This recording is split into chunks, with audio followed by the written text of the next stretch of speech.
Assalamualaikum warahmatullahi wabarakatuh. Bismillahirrahmanirrahim. Allahumma sholli ala Muhammad wa ala ali Muhammad. Oke teman-teman, kali ini kita akan belajar tentang sejarah Islam, yaitu dinasti Abbasiyah. Dinasti yang mana inilah masa di mana Islam mengalami kejayaan, atau dengan kata lain Golden Age. Ini terjadi di tahun 750 Masehi sampai 1258. Tahun inilah ya, atau dinasti inilah yang melahirkan nantinya para generasi-generasi emas umat Islam. Ya teman-teman, sebelum kita memulai, seyogyanya mari kita berdoa terlebih dahulu.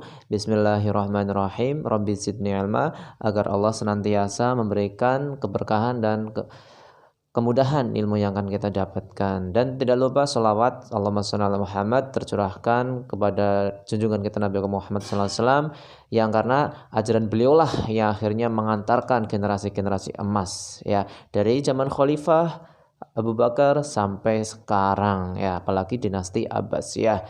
Ya, mari kita memulai. Sebelumnya silakan klik tombol subscribe untuk memulai agar channel ini semakin berkembang. Ya teman-teman, kita bahas dulu pengertian dari Abbasiyah atau dinasti Abbasiyah.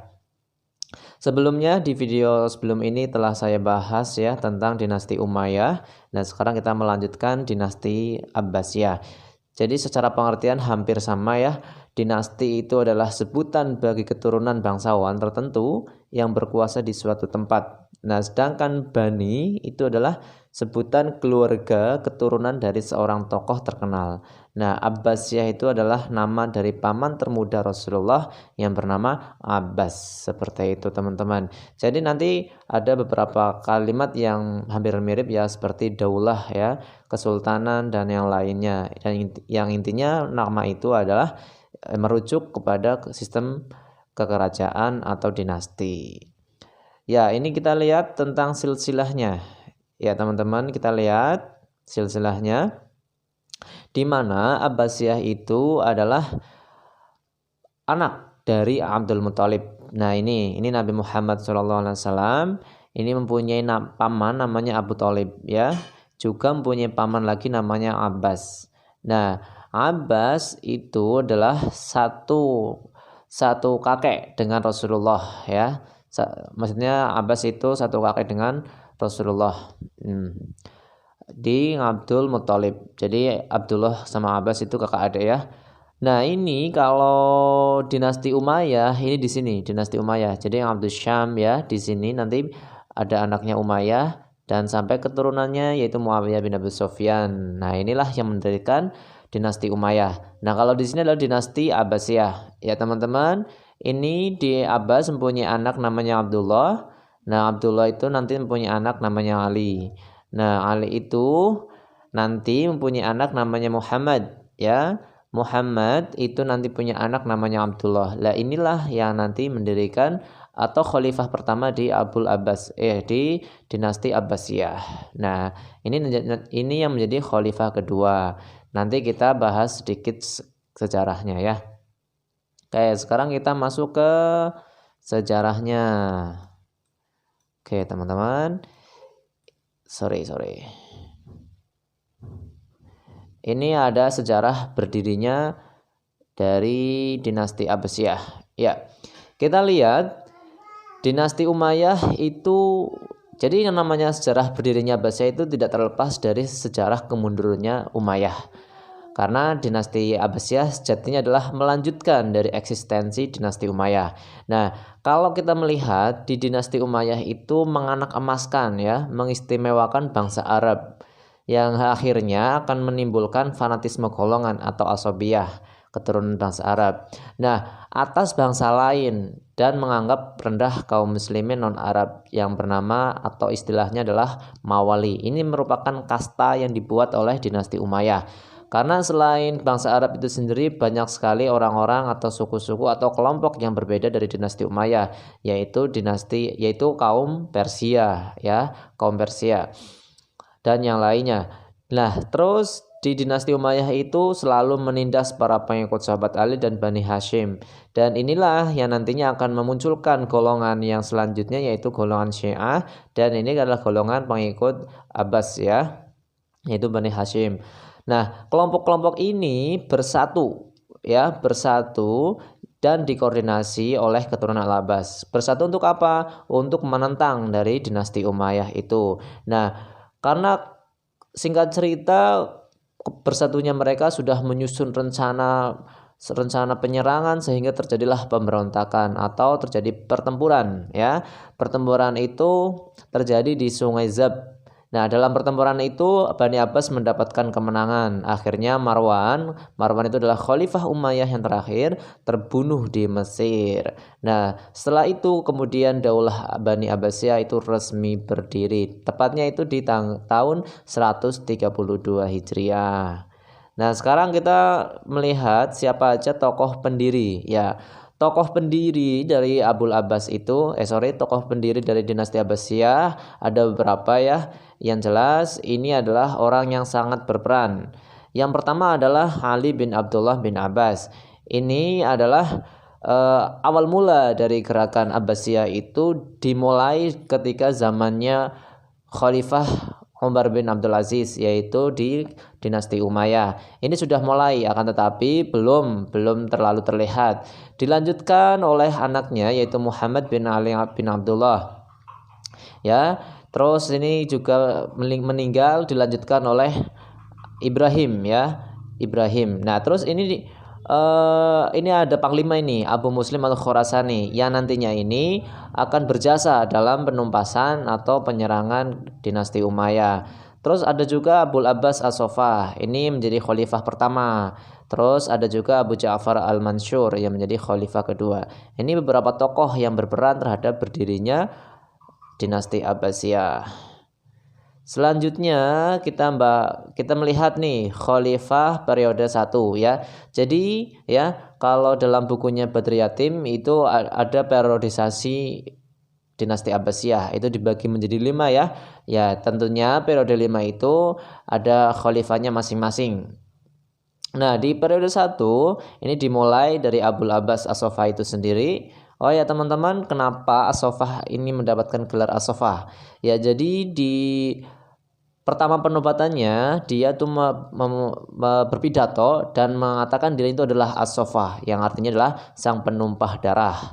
Nah, dilanjutkan yaitu Abu Ja'far Al-Mansur, yaitu ini saudaranya. Ya, Abu Ja'far Al-Mansur inilah yang nantinya akan mengangkat keluarga Barmak atau dari Persia untuk menjadi bagian dari pemerintahannya, sehingga periode 1 ini bisa dibilang adalah periode Persia 1 ya, Persia, karena sudah mulai mendominasi dari Persia. Terus dilanjutkan yang terakhir adalah Abu Ja'far Al-Asiq. Dan periode 1 ini juga merupakan periode kejayaan dari dinasti Abbasiyah ya, apalagi nanti di masa Harun Ar-Rasyid ya. Terus selanjutnya kita melihat periode kedua ya. Periode kedua ini ada Al-Mutawakkil ya, Al-Muntashir, dan sampai Al-Mustaqfi. Terus selanjutnya periode kedua ini bisa dibilang sebagai periode sudah mulainya berpengaruh orang-orang Turki ya, atau Turki 1. Terus periode 3 ini ada Khalifah Al-Qadir, At-Ta'i, Al-Muti, dan yang lainnya. Nah, periode ketiga ini ya, ini bisa dibilang sudah mulai masuknya dinasti Buwaihi ya, dinasti Buwaihi. Nah, terus dinasti Buwaihi itu akhirnya dikalahkan di periode keempat. Nah, teman-teman bisa dilihat di khalifah periode keempat ini ya, ini memang secara sistematis itu memang dipimpin oleh khalifah-khalifah dari dinasti Abbasiyah. Tapi sejatinya khalifah di periode keempat ini sudah kurang berperan dalam berjalannya pemerintahan, karena di periode keempat ini sudah dikuasai oleh Bani Saljuk ya. Bani Saljuk itu tadi mengalahkan di periode ketiga yaitu Bani Buwaihi. Sekarang Bani Saljuk berkuasa. Nah, artinya apa? Artinya memang ini khalifahnya dari Bani Abbasiyah, akan tetapi secara roda pemerintahan itu dikuasai oleh Bani Saljuk. Dan tentunya Bani Saljuk ini adalah dari bangsawan Turki, dari bangsa Turki. Sehingga bisa dibilang periode 4 adalah periode Turki 2. Terusannya khalifah di periode kelima. Ini ada yang terakhir adalah Musta'sim, ya, Musta'sim. Nah, ini memang sejatinya adalah khalifah yang baik sekali, sudah hampir berhasil menyelamatkan kekhalifahan dinasti Abbasiyah, kan tetapi gagal karena ini sudah kondisinya darurat, di mana dinasti Abbasiyah sudah terpecah belah sebenarnya. Nah, dari ke-37 khalifah ini setidaknya terdapat 3 khalifah yang menonjol, yaitu Abu Ja'far al-Mansur, Harun Rashid, dan Abdullah al-Ma'mun. Nah, Abu Ja'far ini yang nantinya memindahkan ibu kotanya ke Baghdad, Harun Rashid itu membuat Baitul Hikmah, dan Abdullah al-Ma'mun itu melanjutkan dari perjuangan Harun Rashid. Oke, sekarang kita melihat tentang kemajuan, ya, kemajuan dari dinasti Abbasiyah. Nah, kemajuannya yang pertama itu terbentuknya Baghdad, ya, Baghdad sebagai ibu kota, ya, sebagai ibu kota dan sekaligus sebagai pusat perdagangan internasional atau dunia. Nah, ini menggantikan dari Damaskus yang tadinya menjadi pusat. Sekarang saat itu adalah Damaskus menjadi nomor 2. Terus yang kedua adalah terciptanya perindustrian tambang, ya, perindustrian seperti tambang, tekstil, dan yang lainnya. Juga terbentuknya kelembagaan negara yang semakin kompleks. Jadi kalau di zaman dinasti Umayyah itu ada 5 kelembagaan negara seperti POS, ya, seperti Dewan Kharaj yaitu pajak, dan ketika dinasti Abbasiyah itu sudah semakin luas, seperti kurang lebih ada 14 kelembagaan.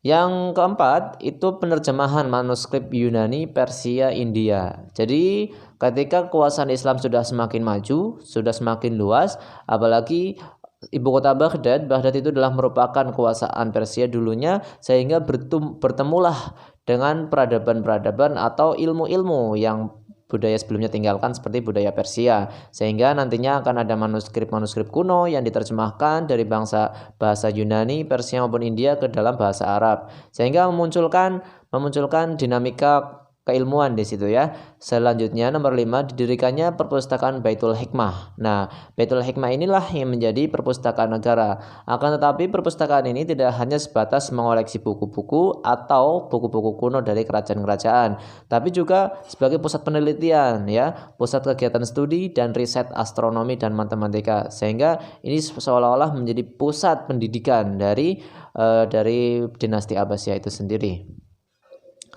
Kita melihat salah satu keberhasilan dari dinasti Abbasiyah adalah melahirkan tokoh-tokoh yang sampai sekarang kita sering mendengarkannya. Bahkan sampai detik ini masih banyak orang-orang yang selalu membaca karangan-karangannya. Yaitu yang pertama adalah di bidang fikih. Di bidang fikih ini lahirlah Imam Abu Hanifah yang melahirkan mazhab Hanafi, ya. Ini ada Imam Malik yang melahirkan mazhab Maliki. Imam Abu Hanifah ini ada di Irak, ya. Imam Malik ini ada di Madinah. Terus ada Imam Syafi'i yang melahirkan mazhab Syafi'i. Imam Ahmad bin Hambal melahirkan Hambali. Ini kita lihat ini adalah mazhab-mazhab yang sebagaimana kita ketahui ini adalah 4 mazhab besar. Selain ini masih banyak lagi sebenarnya mazhab, ya. Ada mazhab yang lain. Terus yang kedua adalah ilmu hadis. Nah, ilmu hadis ini melahirkan para imam-imam seperti Imam Bukhari, Imam Muslim, Ibnu Majah, Abu Daud, Imam An-Nasai, Imam Baihaqi. Nah, sedangkan dalam filsafat ini muncullah Al-Kindi, ya. Al-Kindi ini yang mendapat gelar Muallim Tsani, ya, yaitu guru besar kedua setelah Aristoteles. Juga ada Al-Farabi dan Ibnu Rushd. Terus ada di bidang kedokteran ada Ibnu Sina, Ar-Razi, di bidang matematika ada Al-Khawarizmi, ada Abul Wafa, di astronomi ada Al-Battani dan Al-Biruni, sedangkan di tasawuf ada Al-Ghazali, dan masih banyak yang lainnya, teman-teman, ya. Ini ini secara garis besar. Teman-teman bisa melihat soal ilmuwan dan sains, silakan ditonton video sebelumnya tentang ilmu dan sains. Insyaallah di situ ada tokoh-tokoh sekaligus karya-karyanya. Selanjutnya kita membaca tentang kemundurannya. Jadi, ya, mungkin sudah sebuah sunatullah, sebuah kejayaan itu akan terus digilirkan oleh Allah Subhanahu wa taala. Jadi saat itu kita melihat ya, peradaban telah dipegang oleh peradaban Persia, Romawi, selanjutnya dipegang oleh peradaban Islam, selanjutnya sekarang dipegang oleh peradaban Eropa setelah Renaissance, dan mungkin wallahu alam kita akan menggapai peradaban itu lagi kelak di periode selanjutnya, dan kita berdoa agar Allah senantiasa menjadikan kita atau nanti keturunan kita sebagai pelanjut dari perjuangan Rasulullah SAW. Ini kita lihat kemundurannya ya, kemunduran dari dinasti Abbasiyah itu yang pertama adalah persaingan antara bangsa-bangsa ya. Terus yang kedua adalah kemerosotan ekonomi karena banyaknya konflik internal sehingga menguras kas negara. Terus konflik keagamaan. Konflik keagamaan ini tidak hanya Islam dengan Sindik tapi juga aliran-aliran dari dalam Islam itu sendiri seperti Syiah Sunni dengan Mu'tazilah Ahlus Sunnah dan bahkan pertentangan antar mazhab seperti itu. Terus selanjutnya munculnya dinasti-dinasti kecil sebagai akibat perpecahan sosial yang berkepanjangan. Dinasti ini sangat banyak sekali teman-teman ya, sehingga dinasti ini nantinya akan menjadi faktor pemecah dari dinasti Abbasiyah. Seperti dinasti Aghlabiyah, dinasti Samawiyah dan yang lainnya. Terus yang kelima adalah perang salib ya. Perang salib jelas ini adalah perang Kristen dengan Islam yang dalam memperebutkan Yerusalem ya. Yang nantinya juga akan berpengaruh terhadap eksistensi dari dinasti Abbasiyah. Terus yang keenam adalah serangan bangsa Mongol ya. Bangsa yang dibangun oleh Genghis Khan yang nantinya menyerang ke pintu Baghdad ya, saat itu dipimpin oleh Al-Mu'tasim Billah ya, dan bangsa Mongol itu dipimpin oleh Hulagu Khan yang memporak-porandakan seluruh bangunan bahkan sampai literatur, buku-buku perpustakaan dari dinasti Abbasiyah, dan sampai saat itu berakhirlah kekuasaan dinasti Abbasiyah yang di tahun 1258 Masehi.